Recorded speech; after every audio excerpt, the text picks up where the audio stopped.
खुदावंद यसुआ मसीह के नाम में खुश आमदीद। आज हम एक अहम सवाल पर बात करेंगे। क्या इस्लाम वाकई अमन का मजहब है? और गैर मुसलमों के खिलाफ जहाद की असल हकीकत क्या है?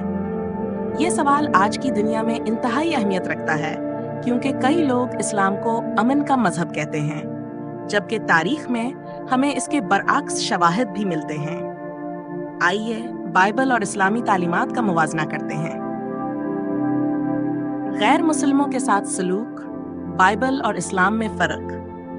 बाइबल हमें सिखाती है कि हमें सबसे मोहब्बत करनी चाहिए, चाहे वो हमारे दुश्मन ही क्यों ना हो। मत्ती बाब 5 आयत 44। अपने दुश्मनों से मोहब्बत रखो और अपने सताने वालों के लिए दुआ करो। दूसरी तरफ इस्लामी तालीमात में हमें मुख्तलिफ किस्म की हिदायत मिलती हैं। तुम इन लोगों से जंग करो, यहाँ तक कि वो अल्लाह और इसके रसूल पर ईमान ले आए। सही बुखारी हदीस 395।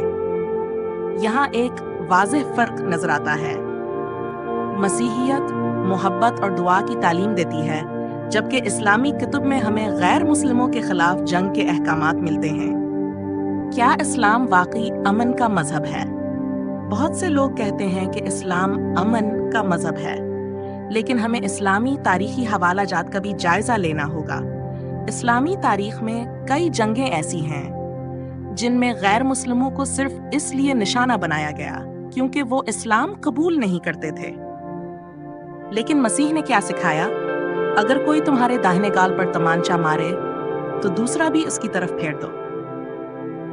मत्ती बाब 5 आयत 39।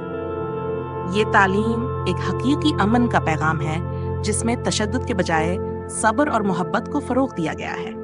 गैर मुसलमों के खिलाफ जहाद की हकीकत। इस्लाम में जहाद को अल्लाह की राह में जंग के तौर पर बयान किया गया है, जहां गैर मुसलमों के खिलाफ कताल जायज समझा जाता है। बाइबल में हमें किसी भी जगह ये हुक्म नहीं मिलता कि गैर ईमानदारों के खिलाफ जंग की जाए, बल्कि हमें मोहब्बत, बर्दाश्त और अमन की तलकीन की गई है।